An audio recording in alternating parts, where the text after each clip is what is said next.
Yeah, I know, everyone is fired up at the title and ready to tell me what an a-shole I am. To those people, I implore you to read the rest of this post before making a judgment. My 36M wife's 33F mother passed away 5 years ago from lung cancer. It was not a peaceful or easy death. Our lives understandably went on pause after the diagnosis, and we both spent a lot of time off work helping care for her mother. My wife had a pretty typical showing of grief at the time, cycling through different stages. Same with our 3 kids. After she passed, however, my wife got really bad. I totally understand this.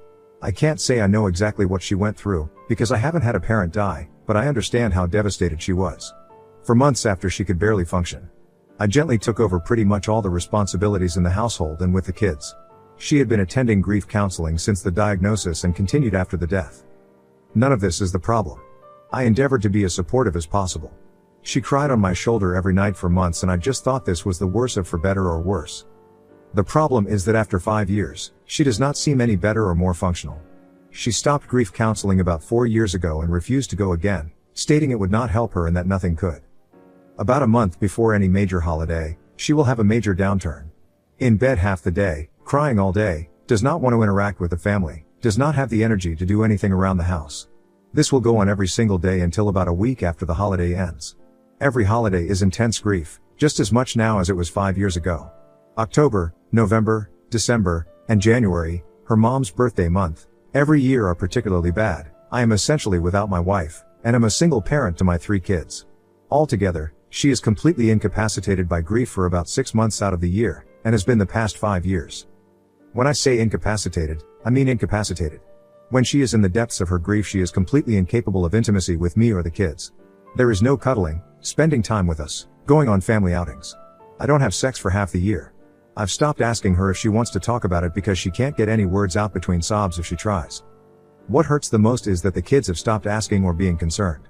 If they see their mom in bed when they get home, they just go about their day and might casually mention, "Oh, mom is sad today," if they're siblings, or I ask where she is.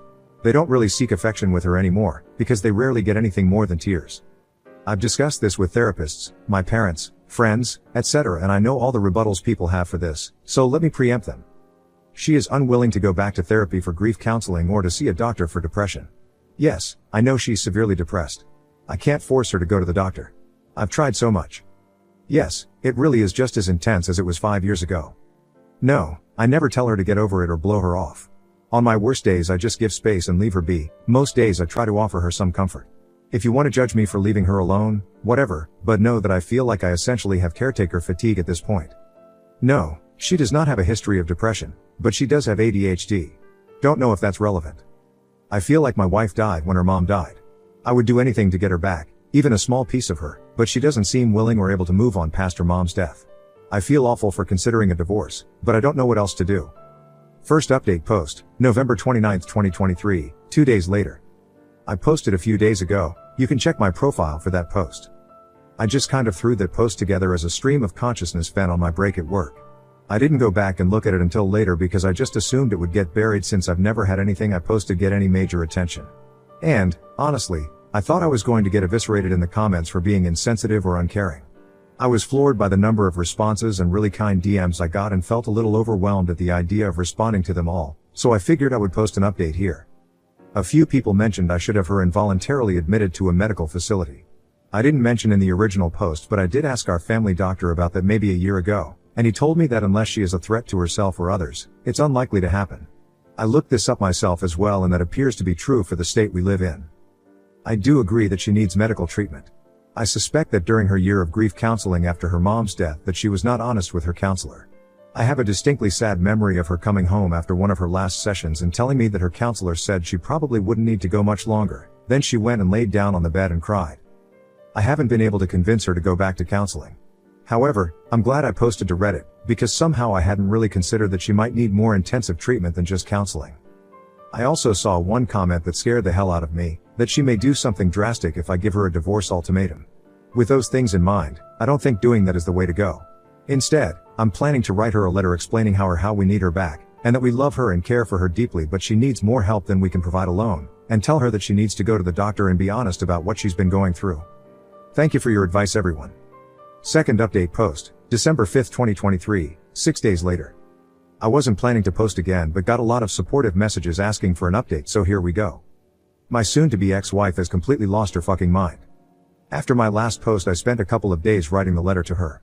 In it I explained that the kids and I love her dearly, and that we're concerned for her. I outlined all the worrying behavior and told her that I believe she needs to seek additional medical care. I explained that it sounded like she had complex grief. Thank you everyone who pointed that out, and that the grief therapy she went to years ago was insufficient to help her get through it. I did not say anything about potentially divorcing her, but did say that the kids can't continue to live in their current situation. It was a long letter and I don't really feel like transcribing it here. I read the letter to her the same night I finished writing it after the kids had gone to bed. After I finished reading she just stared right through me, 1,000-yard stare, for probably 15 minutes, then finally stood up and started walking to the door. I panicked and tried to stop her, asked her where she was going. Can we talk about this? I'm concerned for your safety. She rolled her eyes at me and said in the coldest voice I've ever heard her use, I hope when your parents die someone doesn't tell you to get over it. After that I didn't try to stop her, I just let her go. I was pissed off for maybe 5 minutes before the panic set back in. I legitimately thought she was going to end herself. I checked my phone and she had turned her location off. I called and texted probably 50 times over the next hour, begging her to at least let me know she was okay and that she wasn't going to do something drastic. Right before I was about to call the police, I got a call from her phone. I answered immediately and before I could get much of anything in, a man's voice told me she's fine but she doesn't want to talk to you and hung up. I felt like I was having an out-of-body experience at the time.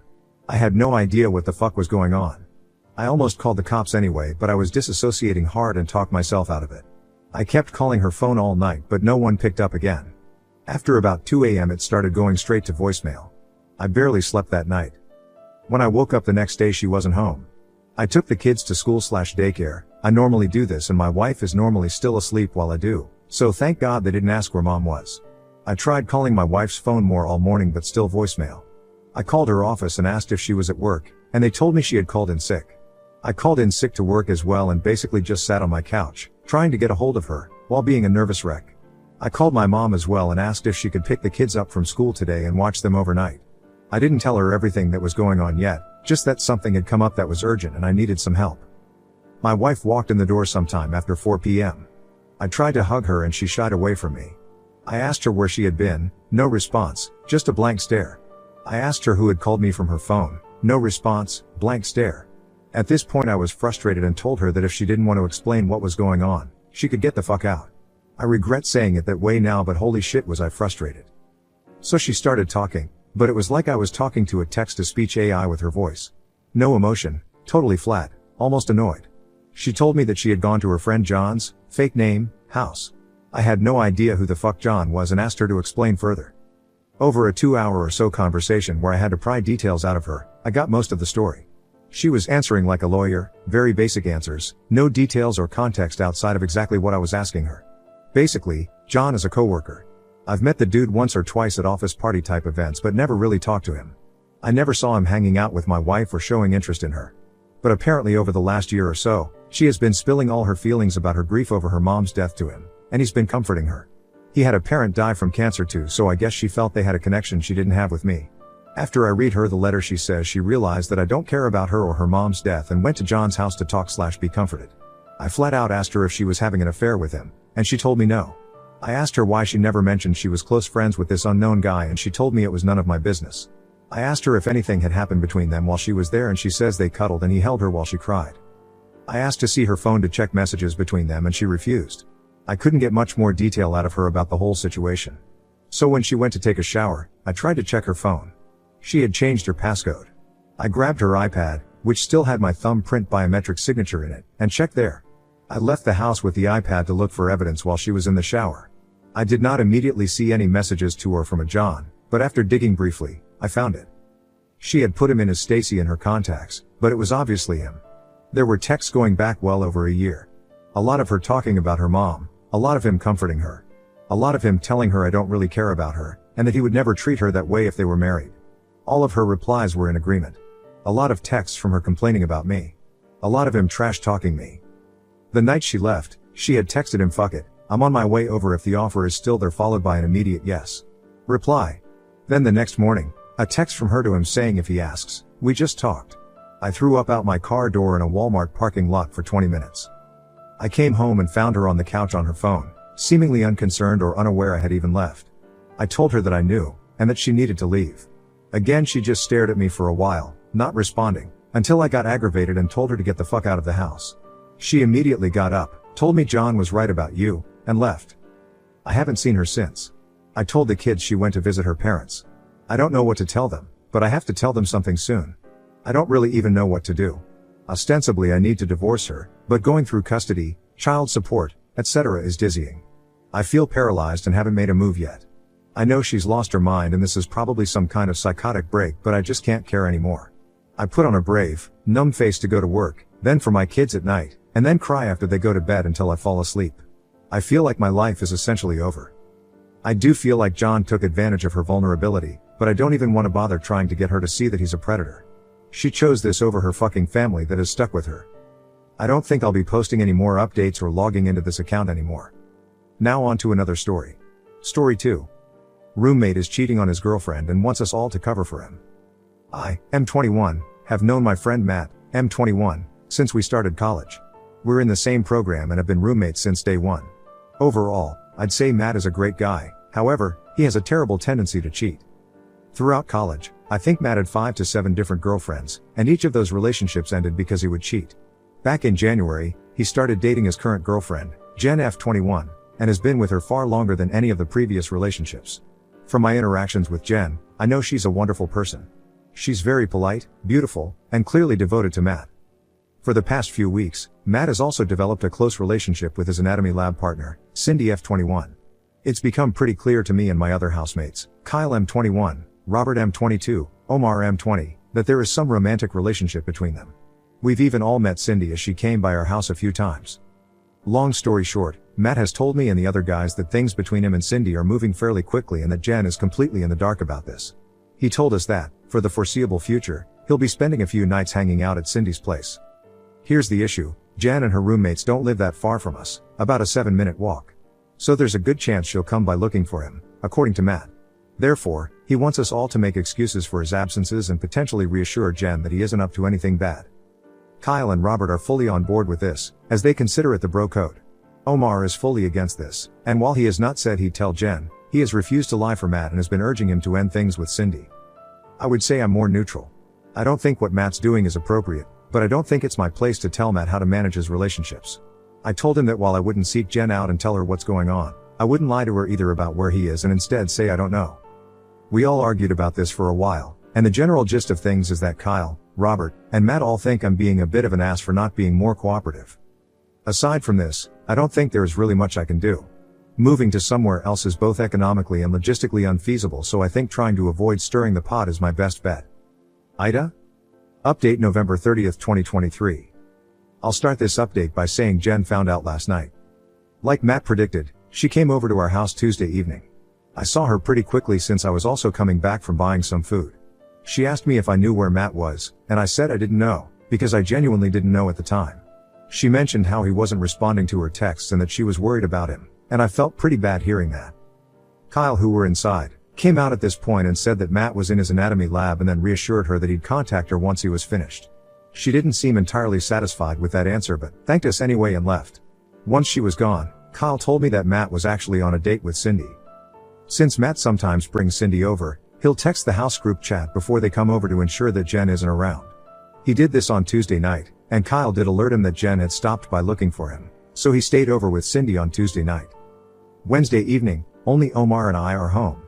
Kyle was with his own GF, and Robert had an exam. Around 7 p.m., we got a text on the group chat from Matt saying he plans on bringing Cindy over around 8:30, and he asked if Jen came by. I told him that I hadn't seen her, and things went on as usual. I'll add that Omar has refused to respond to these specific text messages from Matt, so there was an expectation on me to clarify if Jen was here or not. A little after 8 p.m., Jen comes by with one of her friends, Carly F21. They asked us where Matt was since Jen hadn't been seeing him a lot lately. Before I could even say anything, Omar told them to come back after 8:30, and Matt should be home. They left, and I did argue with Omar about his decision to tell them to come back since it was inevitably going to cause drama, but he didn't care. I did text Matt and told him about Jen potentially returning, but since he was driving, he didn't read the message. At this stage, I gave up trying to contact Matt and went up to my room. A little after 8:30, Matt walked in with Cindy, and not that long afterward, Jen and Carly returned. Omar let them in.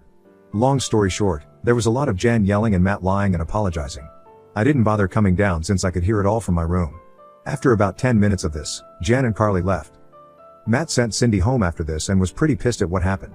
I reminded him that I sent text messages, which he now saw, and Omar played dumb, acting like he didn't see Matt's message about him asking if Jen was home, but confirmed to him that he told Jen to come back after the first time she came because he didn't think Matt was dumb enough to go out with Cindy 2 nights back to back. Robert and Kyle came home after this point and I filled them in with what happened. There was definitely some tension in the house this morning, as Matt thinks this all could have been avoided had Omar been more helpful. He also partially blames Cindy for wanting to come over so often. Overall, Matt doesn't really seem to care that Jen found out and broke things off with him. He said that he'll try apologizing one more time, as he does prefer Jen to Cindy, and if she doesn't accept, he'll leave things as they are. As for Cindy, Matt has already told Kyle, Robert, and me this morning that he plans on ending things with her after the December exam season. He says that he wants to be single again by New Year so he can have a fresh start. Kyle and Robert think this is pretty hilarious considering how much trouble he got into to be with her. Things have ended more smoothly than I thought, and I have made it abundantly to Matt to keep me out of his relationship woes. I have also asked Carly how Jen was holding up this morning as we share a class together. As expected, Jen was very upset about the entire ordeal, and she and her friends consider everyone at our house aside from Omar to be complicit and awful. Update 2 December 1, 2023. Second update, Ida for refusing to be my friend's alibi so he can cheat on his GF? I've been receiving a lot of DMs from people wondering how things turned out after the big reveal, so here's a quick recap. 1. Jen did not accept Matt's apology. She has indicated that she, in fact, never wants to see him again. 2. Matt is still with Cindy, and he still plans on breaking up with her after exam season. According to him, Cindy is starting to feel pretty secure now that Matt is no longer with Jen and has expressed her desire to form a serious relationship with him. While he does feel a bit guilty, he thinks it's best for both of them that he ends things with her before New Year's. 3.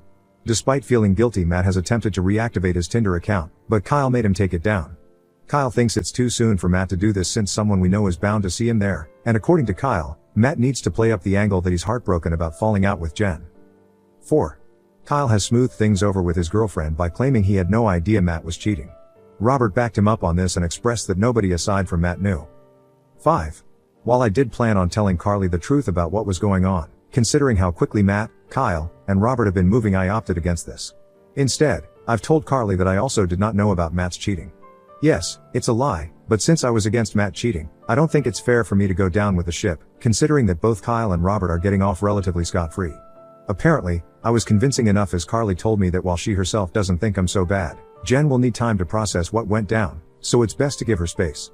Again, I get it isn't the most appropriate measure, but I really don't think I deserve to be in the splash zone. 6. Omar has expressed his strong disappointment in all of us, but at this stage his voice has become ambient noise, according to Kyle. Since I'm fortunately visiting my parents this weekend, I get to be away from the drama and hopefully any potential fallout. Also, since it's relatively earlier, we'll have to wait and see if anything else happens. But I hope, pray, the worst is over.